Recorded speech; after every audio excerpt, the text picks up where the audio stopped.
Assalamualaikum warahmatullahi wabarakatuh. Innal hamdalillah nahmaduhu wa nasta'inuhu wa nastahdihi wa nastaghfiruh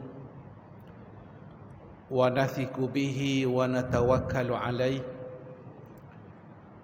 wa na'udzu billahi min syururi anfusina wa min sayyiati a'malina man yahdihillahu fahuwal muhtadi wa man yudlil falan tajida lahu waliyyan mursyida. Asyhadu an la ilaha illallah wahdahu la syarika lah wa asyhadu anna Muhammadan abduhu wa rasuluh. Allahumma salli wa sallim wa barik ala Muhammad wa ala alihi wa sahbihi wa tabi'ina bi ihsanin ila yaumiddin wa ba'd.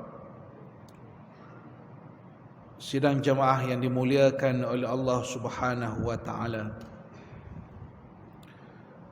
Dalam koleksi hadis Imam Bukhari ada satu hadis yang menggambarkan kepada kita bahawa malaikat Allah Subhanahu wa taala turun pada waktu pagi untuk mendoakan kita. Hadis itu berbunyi, ma min yaumin yusbihul ibadu fihi illa malakan yanzilani fayaqulu ahaduhuma Allahumma a'ti munfiqan khalafa wa yaqulul akhar Allahumma a'ti mumsikan talafa. Maksudnya, tidak berpagi-pagi hamba-hamba Allah Subhanahu wa taala itu melainkan turun padanya dua malaikat. Salah satu malaikat itu berdoa, Allahumma a'ti munfiqan khalafa. Ya Allah, berikanlah kepada orang yang infak hartanya ke jalan Allah Subhanahu wa taala khalafa. Khalafa maksudnya ialah ganti. Malaikat minta supaya orang yang infak itu diganti apa yang dia infak. Yang kedua, wa yaqulul akhar, satu malaikat lagi berdoa, bunyi doanya ialah Allahumma a'ti mumsikan talafa. Ya Allah, jadikanlah orang yang mumsik, yang berpegang ataupun kita sebut menahan tangannya daripada menghulur ataupun membantu talafa, kemusnahan kepada hartanya. Tuan-tuan yang dimuliakan oleh Allah Subhanahu wa taala, hadis ini selalu orang kaitkan dengan sedekah subuh. Sedekah subuh, sedekah pada waktu subuh. Sebenarnya tidak ada hadis yang menyebut sedekahlah kamu pada waktu subuh, tak ada. Tetapi mereka mengambil inspirasi daripada hadis yang kita baca tadi, memberi gambaran bila berpagi-pagi lagi pun sudah ada doa malaikat yang mendoakan. Orang yang pemurah ada doanya, orang yang kedekut ada doanya.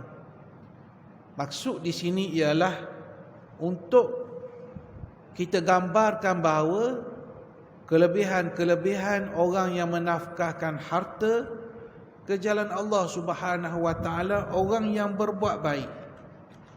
Orang yang berbuat baik ini selain daripada akan mendapat sesuatu dari Allah Subhanahu wa taala, yang pasti juga ia akan meraih sesuatu yang baik di sisi manusia. Hubungan manusia dengannya, doa-doa manusia kepadanya. Justru itu kalau kita melihat dalam sirah, dalam kehidupan Nabi SAW sendiri, soal menghargai orang lain ini Itulah yang ditunjukkan oleh Nabi SAW. Ada satu kisah yang menggambarkan bagaimana Nabi ini dalam hidup baginda sentiasa berusaha untuk membalas budi. Kita ambil satu contoh, satu kisah ini tentang seorang lelaki yang namanya Jubair ibn Mut'im.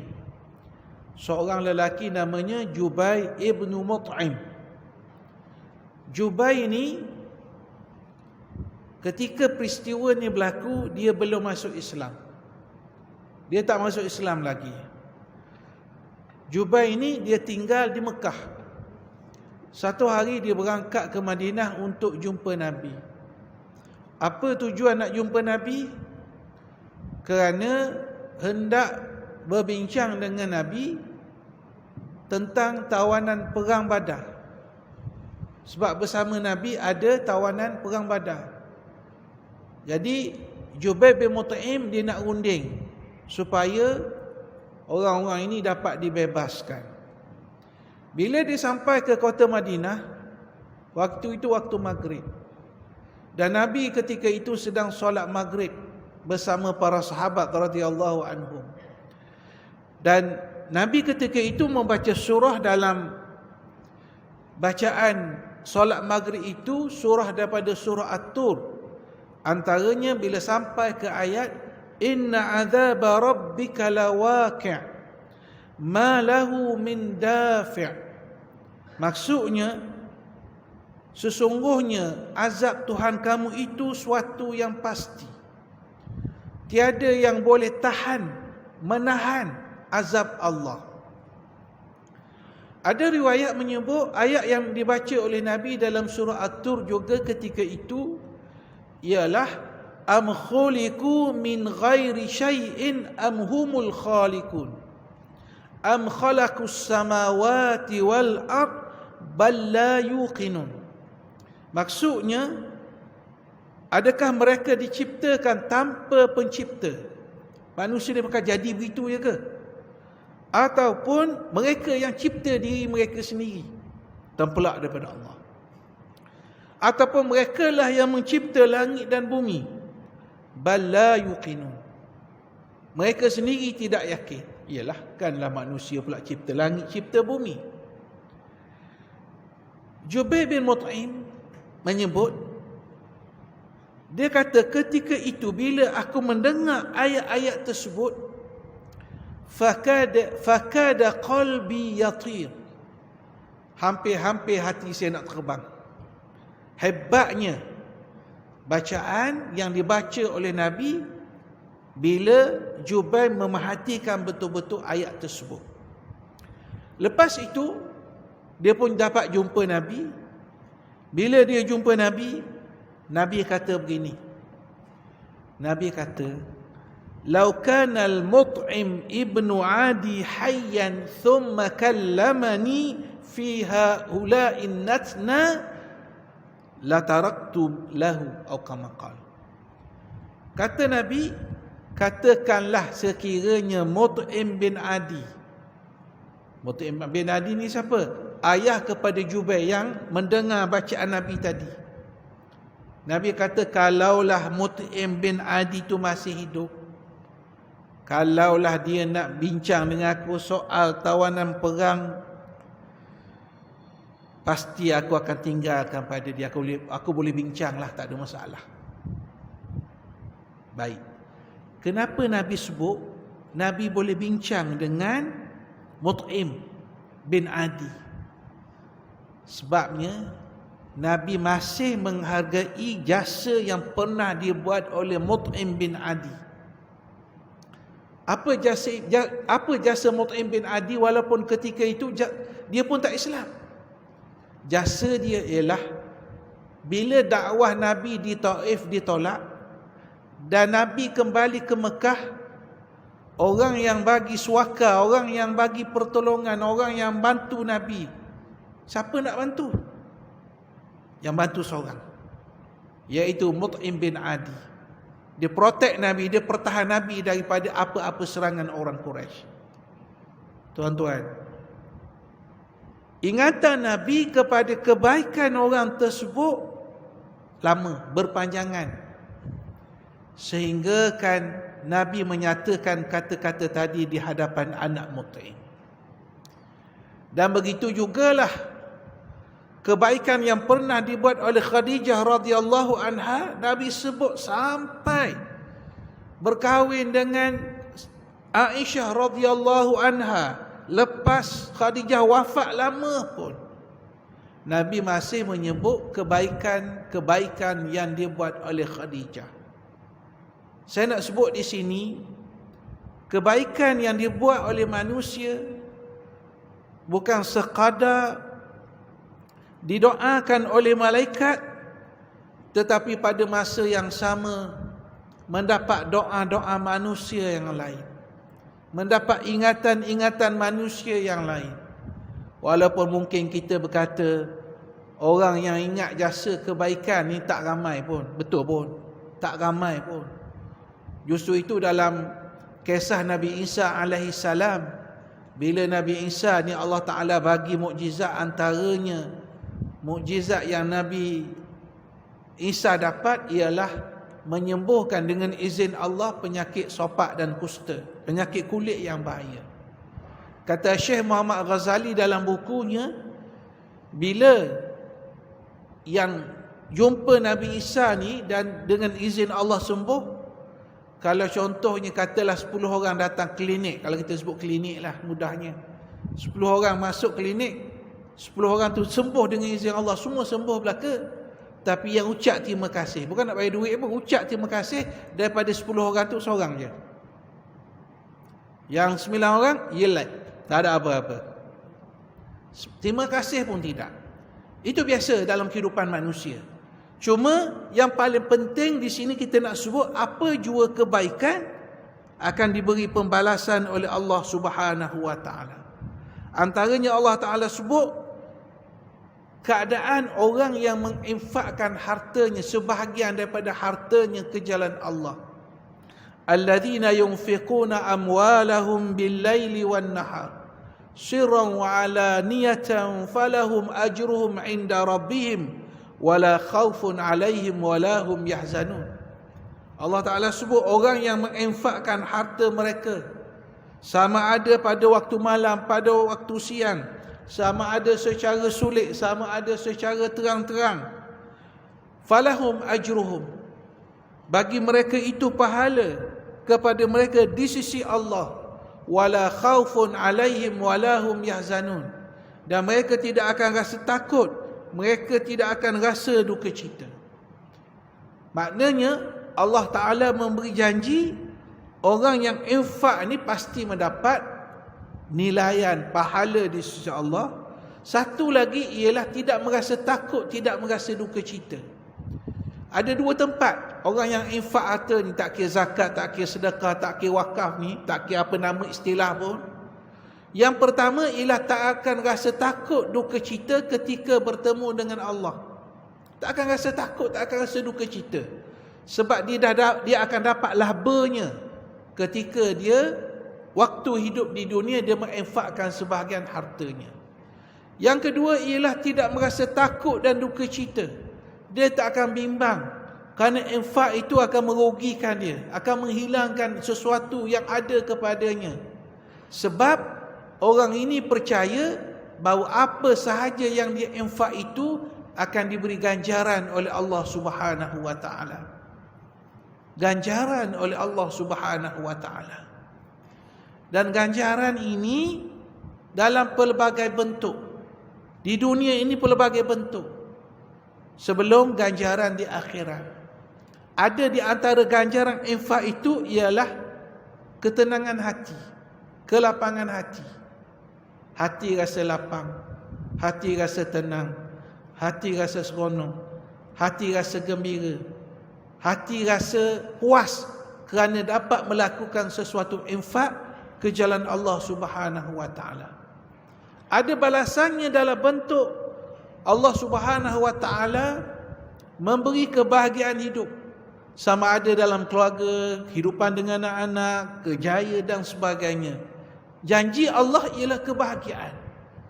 Untuk siapa ni? Untuk orang yang infak.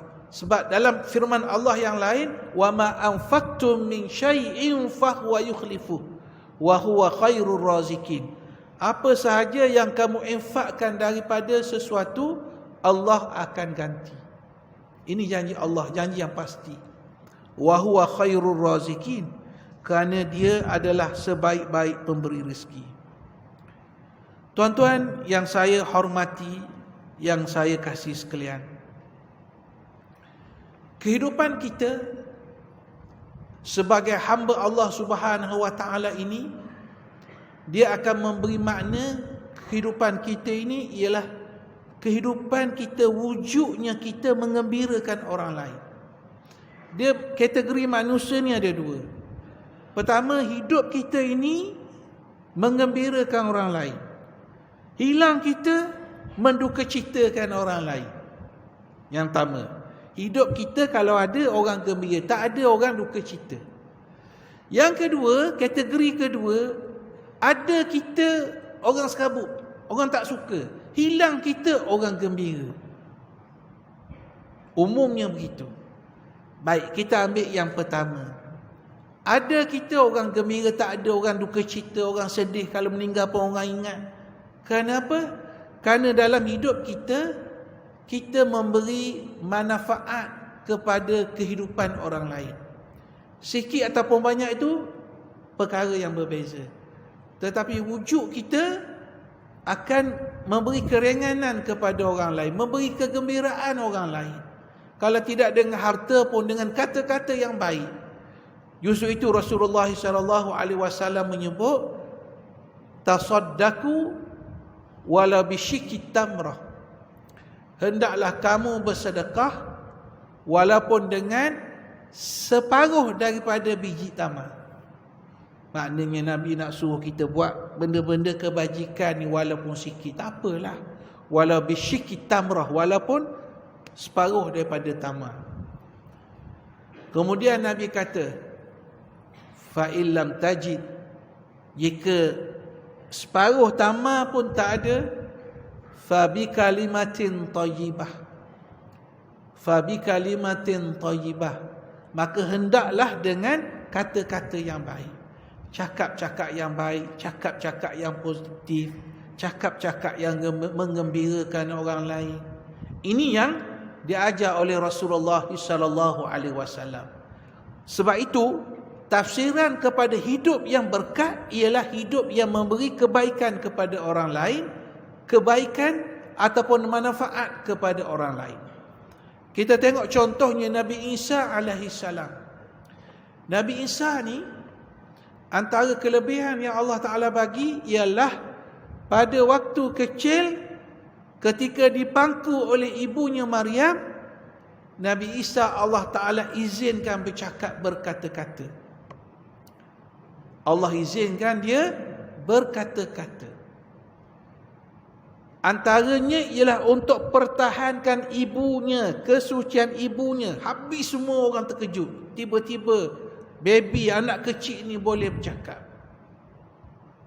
Kemudian di antara yang dia sebut ialah waja'alani mubarakan aynama kuntu wa awsani bis salati waz zakati ma dumtu hayya.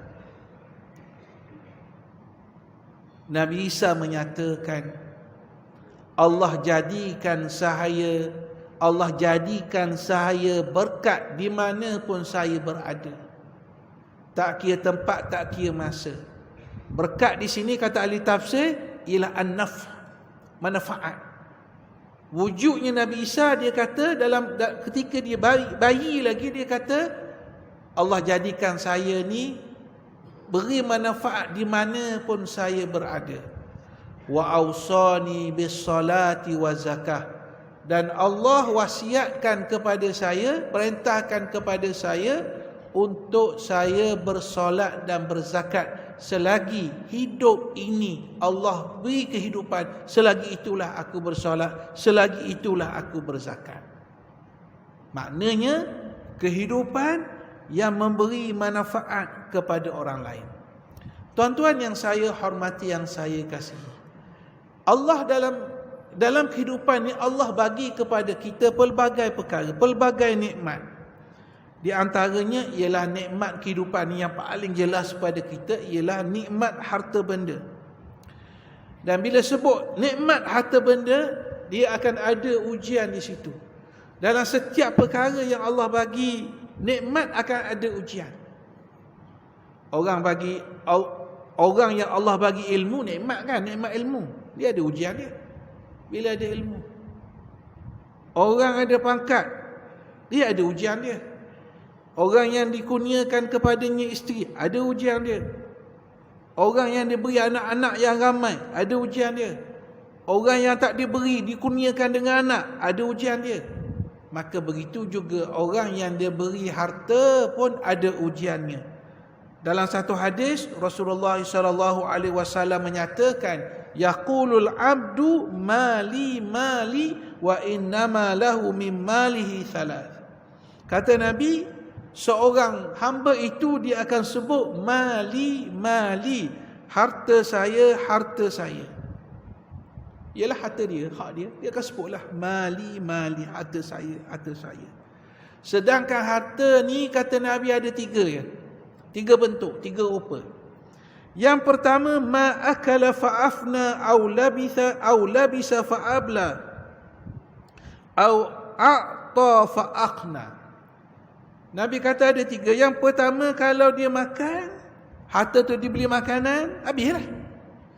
Ataupun dia pakai, pakaian tu akan buruk, pakaian tu akan rosak.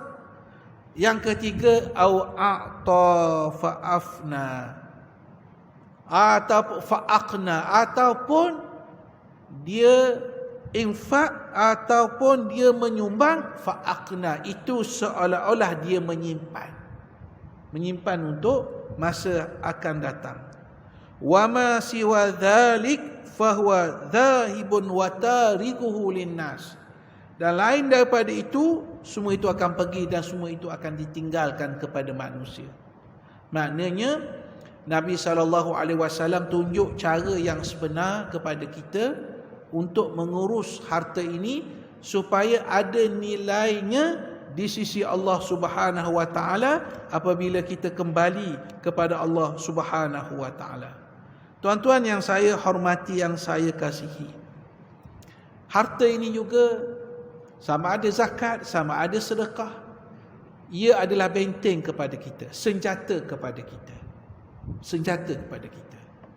Ini dapat kita fahami dengan baik apa yang disebut oleh Nabi, hasinu amwalakum bizzakah wadawu mardakum bisadaqah wastaqbilu amwajal bala bil bukai wat tadarrur. Kata Nabi, bentenglah harta kamu dengan berzakat. Cara nak jaga harta ni dengan berzakat. Wadawu mardakum bisadaqah, dan rawatilah pesakit-pesakit kamu, orang sakit di kalangan kamu, dengan bersedekah. Macam mana nak rawat orang kemudian bersedekah? Ini berlaku perbincangan daripada ahli-ahli hadis, ulama-ulama hadis. Kata mereka, berobat cara ikhtiar biasa ni, itu kena buat, itu wajib lah, tak boleh tinggal, itu kena buat. Tapi dari sudut spiritualnya, ketika kita mendapat rawatan, dan kadang-kadang kita mendapat rawatan ni, kadang bukan penyakit yang pelik pun, kadang batuk, benda-benda biasa, tapi dia punya nak baik tu, nak pulih tu makan masa. Jadi berdasarkan hadis ni, ikhtiar di antara untuk kita sembuhkan penyakit kita, selain daripada usaha biasa ni, ikhtiar itu ialah dengan bersedekah, menginfakkan sebahagian harta kita ke jalan Allah. Kemudian Nabi kata, wastaqbilu amwajal bala bil bukai wa tadarrur. Dan terimalah, hadapilah amwajal bala, gelombang ujian-ujian Allah ini. Yang kita katakan manusia tak sunyi daripada ujian Allah. Caranya apa? Bil bukai wa tadarrur. Dengan kita menangis dan mengadu kepada Allah, bukan kepada manusia. Dan kita sebut ni kebetulan pula kita berada dalam bulan Ramadan Al-Mubarak. Bulan Ramadan, bulan yang dikaitkan dengan doa. Bulan yang dikaitkan permohonan kita kepada Allah Subhanahu wa taala. Mungkin sebelum ni banyak doa kita, banyak munajat kita dah kita pohon kepada Allah. Sudah tentu dalam bulan yang cukup baik ni kita perbanyakkan munajat kita, permohonan kita. Allah Ta'ala istilahkan kita ni sebagai fakir. Sebagai fakir. Kita semua ni, kita ni fakir. Fakir, bentuk fakir itu apa? Bentuk fakir itu Allah Subhanahu wa taala kata antumul fuqara'u ila Allah. Antumul fuqara'u ila Allah. Kamu semua adalah fuqara, orang yang memerlukan Allah. Bukan maksud Allah fuqara fakir miskin, bukan. Fuqara setiap orang, siapa pun dia memerlukan Allah Subhanahu wa taala. Mohonlah, bermunajatlah kepada Allah Subhanahu wa taala supaya Allah Subhanahu wa taala angkat daripada kita kedukecitaan. Angkat daripada kita kesusahan. Angkat daripada kita kebimbangan. Allah Ta'ala angkat daripada kita sesuatu yang kita ingin supaya Allah Ta'ala selesaikan. Inilah waktu, inilah ketikanya untuk terus kita berdoa mengharapkan sesuatu daripada Allah Subhanahu wa taala. Tuan-tuan yang saya hormati, yang saya kasihi, bulan Ramadan seperti yang kita sebut tadi, bulan yang kita boleh banyakkan infak kita, boleh kita banyakkan sedekah, boleh kita selesaikan zakat kita, boleh kita berwakaf, boleh kita bantu sahabat-sahabat kita mungkin dengan apa yang kita sebut tadi, fabi kalimatin thayyibah, dengan kata-kata yang baik. Kata-kata yang baik. Inilah yang ditunjukkan oleh Nabi. Nabi tidak pernah bercakap sesuatu yang negatif. Sesuatu yang negatif. Cuba bayangkan, ada sahabat yang jumpa Nabi, dia kata, ya Rasulullah, tolong laknatlah orang Quraisy ni, dah tahap dia teruk sangat ni. Apa kata Nabi?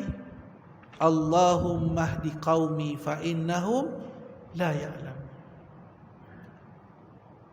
Ya Allah, berilah petunjuk kepada kaumku sebab mereka tidak mengetahui. Dan dalam hadis yang lain Nabi kata, inni lam ub'ats la'ana wa innama bu'istu rahmah. Aku ni dibangkitkan bukan nak laknat orang, tapi aku ini dibangkitkan untuk beri rahmat kepada manusia sejagat. Mudah-mudahan Allah Subhanahu wa taala sentiasa memberi taufik dan hidayah kepada kita, dan insya-Allah kita dapat melalui proses Ramadan ini dalam keadaan baik, insya-Allah. Jadi sekadar itu yang dapat saya sampaikan, mudah-mudahan ada kebaikannya. Aqulu qouli hadza wa astaghfirullahal azim wa li wa lakum. Wassalamu alaikum warahmatullahi wabarakatuh. Bismillahirrahmanirrahim. Alhamdulillahirabbil alamin, wassalatu wassalamu ala asyrafil anbiya'i wal mursalin wa ala alihi wa sahbihi ajma'in. Allahumma ja'alna minal ladzina yastami'una al-qawla fayattabi'una ahsanah. Rabbana atina fid dunya hasanah wa fil akhirati hasanah wa qina adzabannar. Wa sallallahu ala sayyidina Muhammadin wa ala alihi wa sahbihi wasallam. Walhamdulillahi rabbil alamin. Taqabbalallahu minkum.